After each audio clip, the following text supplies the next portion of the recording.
আসসালামু আলাইকুম। সবাই কেমন আছো? আশা করি সবাই অনেক অনেক ভালো আছো। আজকে যে বিষয়টা তোমাদের সাথে শেয়ার করতে যাচ্ছি সেটা হচ্ছে এক ভিডিওতে 10টা নিয়ম আমরা শিখব। কারণ এখানে দেখো 10টি নিয়মের 10টি এক্সাম্পল দেওয়া আছে। এই 10টি নিয়মের 10টি এক্সাম্পল আমরা খুব সহজে একদম বাংলাতে বা সহজ সরল বাংলাতে আমরা শিখব। সো বন্ধুরা, তোমরা যারা এখনও ইংরেজিতে দুর্বল, ইংরেজির কিছুই পারো না, নতুন করে ইংরেজি শিখতে চাও, তাদের জন্য এই ভিডিওটা অনেক অনেক ইম্পর্টেন্ট। যাই হোক বন্ধুরা, আমরা দেরি না করে চলে যাই। প্রথম আমি শিখতে পারি, এর ইংরেজিটা হবে আই ক্যান লার্ন। কিন্তু এই আই ক্যানের ব্যবহার আমরা এখানে করতেছি। তোমরা জানো অলরেডি ক্যান অথবা মের ব্যবহার আমরা করতে পারি। সো ক্যান মানে পারা। এখন প্রথমে সাবজেক্ট, তারপরে ক্যান প্লাস ভার্ব V1 বসবে। তোমরা ইজি ওয়েতে অনেকগুলো সেন্টেন্স করে ফেলতে পারো, যেমন I can learn, I can teach, I can go, I can come. এর অর্থ হচ্ছে আমি আসতে পারি, আমি যাইতে পারি, আমি খাইতে পারি, আমি বলতে পারি। এরকম ধরনের অনেক সেন্টেন্স তোমরা নিজে নিজে তৈরি করতে পারো। নেক্সট যেটা আছে সেটা দেখো, আমি শিখতে পারতাম। এখানে কুড, উডের ব্যবহার আমরা করতে পারি, যে কুড অথবা উডের ব্যবহার। যেখানে আমি শিখতে পারতাম বা করতে পারতাম, আমি যাইতে পারতাম, আমি খাইতে পারতাম, আমি শিখতে পারতাম, আমি শেখাতে পারতাম, আমি ধরতে পারতাম, আমি রান্না করতে পারতাম। সো এই ক্ষেত্রে কিন্তু তোমরা কুডের ব্যবহারটা করতে পারো। আই কুড লার্ন, আমি শিখতে পারতাম, আমি শেখাতে পারতাম, আই কুড টিচ। আমি যেতে পারতাম, আই কুড গো, আমি আসতে পারতাম, আই কুড কাম। আমি বলতে পারতাম, আই কুড সে।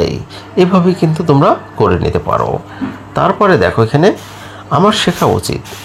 কোনো বাংলা বাক্যে যদি উচিত বোঝায়, সেক্ষেত্রে কিন্তু শুডের ব্যবহারটা আমরা করি।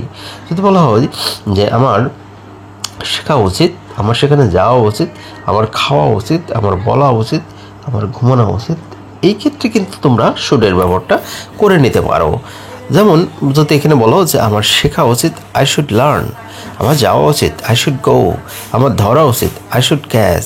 আমার ধোয়া উচিত, আই শুড ওয়াশ। এইভাবেই কিন্তু তোমরা করে ফেলতে পারো। তারপরে দেখো, আমার শেখা প্রয়োজন। কোনো কিছু প্রয়োজন বোঝাতে আমরা নিডের ব্যবহারটা করি। তাহলে বন্ধুরা দেখো, আমার শেখা প্রয়োজন, আই নিড লার্ন। আমার শেখানো প্রয়োজন, আই নিড টিচ। আমার আসা প্রয়োজন, আই নিড কাম। আমার যাওয়া প্রয়োজন, আই নিড গো। সো এইভাবেই তোমরা সেন্টেন্সগুলো করে ফেলতে পারো। তারপরে দেখো, আমি অবশ্যই শিখব। এখানে মাস্টের ব্যবহার আমরা করতে পারি। কোনো কিছু জোরপূর্বক বোঝাতে, অবশ্যই বোঝাতে আমরা মাস্টটা ব্যবহার করব। যেমন আমার অবশ্যই শেখা প্রয়োজন। তারপরে বলতে পারো, আমি অবশ্যই শিখব, আমি অবশ্যই যাব, আমি অবশ্যই খাবো। I must it, I must learn, I must teach, I must go. এভাবেই করতে পারো। তারপরে দেখো, আমি শিখতাম। এই যে উডের ব্যবহার, মানে এটা অতীতে হয়ে গেছে একটা অভ্যাস। সেই অভ্যাসের পরিবর্তে যে আমি শিখতাম, যেমন আই উড লার্ন, আমি শিখতাম। আমি যদি বলতো খাইতাম, আই উড ইট। আমি যাইতাম, আই উড গো। আমি বলতাম, আই উড সে। এইভাবেই আমাকে শিখতে হবে। কোনো বাংলা বাক্যে যদি হবে, যাবে, খাবে এরকম বোঝাই, সেই ক্ষেত্রে কিন্তু আমরা হ্যাভ টু বা হ্যাজ টুর ব্যবহারটা করে থাকি। এখন হ্যাভ টু বসে আই, ইউ, ওই, দে, এইগুলোর সাথে হ্যাভ টু বসে, বাদ বাকি হি, সি, ইট নেমের ক্ষেত্রে আমরা হ্যাজ টু বসাই। সো যদি বলা হয় যে আমাকে শিখতে হবে, আই হ্যাভ টু লার্ন। আমাকে যেতে হবে, আই হ্যাভ টু গো।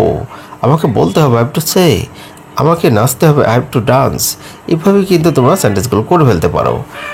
তারপরে দেখো, আমাকে শিখতে হয়, এম টু ইজ টু আর টুর ব্যবহার এখানে করতে হবে। সে এম টু দিয়ে আমরা বলতে পারি, আমাকে শিখতে হয়, আই এম টু লার্ন। আমাকে যেতে হয়, আই এম টু গো। আমাকে খেতে হয়, আই এম টু ইট। এই যে খেতে হয় বর্তমানে কোনো কিছু বোঝাতে জোরপূর্বক, সেই ক্ষেত্রে এম টু এস টু আর টু ব্যবহার করা হয়। তোমরা তো জানো আয়ের সাথে এম বসে, বাদ বাকি হি, সি, ইট নেমের ক্ষেত্রে ইজ বসে, আর বাদ বাকি সবগুলোর সাথে আর বসে। এখানে দেখো, আমাকে শিখতে হয়েছিল, এটা কিন্তু পাস্টে জোরপূর্বক, পাস্টটা তোমরা জোরপূর্বকভাবেই করবে যে আই হ্যাড টু লার্ন, আমাকে শিখতে হয়েছিল। আমাকে যেতে হয়েছিল, আই টু গো। আমাকে খেতে হয়েছিল, আই টু ইট। আমাকে বলতে হয়েছিল, আই টু সে। আমাকে নাচতে হয়েছিল, আই হ্যাড টু ডান্স। এভাবেই কিন্তু তোমরা করে ফেলতে পারো। তারপরে দেখো আমার শিখতে ইচ্ছা করছে, তাহলে ফিল লাইক ইচ্ছা করছে। আই ফিল লাইক ডান্সিং, আমার নাচতে ইচ্ছা করছে। আই ফিল লাইক রিডিং, আমার পড়তে ইচ্ছা করছে। আই ফিল লাইক লার্নিং, আমার শিখতে ইচ্ছা করছে। এই যে পরে যে একটা ভার্ব বসছে ফিল লাইকের পরে, এই ভার্বের সাথে একটা আইএনজি যোগ করতে হবে। তাহলে বন্ধুরা তোমরা তো আই ফিল লাইক যদি বলো যে ঘুমাতে ইচ্ছা করছে, আই ফিল লাইক স্লিপিং, আমার ঘুমাতে ইচ্ছা করছে। এভাবেই কিন্তু তোমরা সেন্টেন্সগুলো করে ফেলতে পারো। যাই হোক বন্ধুরা, এখানে আমরা একটা ভিডিওর মাধ্যমে আমরা 10টা নিয়ম শিখলাম। এই 10টা নিয়ম দিয়ে তোমরা হাজার হাজার সেন্টেন্স নিজে নিজে তৈরি করতে পারো। যেমন আরও কিছু সাবজেক্ট আছে, যেমন হি শি ইট নেম দেয়, এইগুলো দিয়ে তো করতে পারো, অথবা ইউ এফ দিয়ে করতে পারো, আই ওই দিয়ে করতে পারো। I we you you he she it name দেয়, এই সাবজেক্টগুলো দিয়ে তোমরা নিজে নিজে তৈরি করতে পারো। যেহেতু আমি একটা এক্সাম্পলের মাধ্যমে, একটা করে এক্সাম্পলের মাধ্যমে 10টি নিয়ম তোমাদের একটা ভিডিওতে শিখালাম। তোমরা এই 10টি নিয়ম দিয়েই কিন্তু তোমরা সেন্টেন্স তৈরি করতে পারো নিজে নিজে, নিজে নিজে প্র্যাকটিস করতে পারো। যদি তোমরা ইংরেজিতে কথা বলতে চাও তাহলেই কিন্তু তোমরা নিজে নিজে প্র্যাকটিস করতে পারো।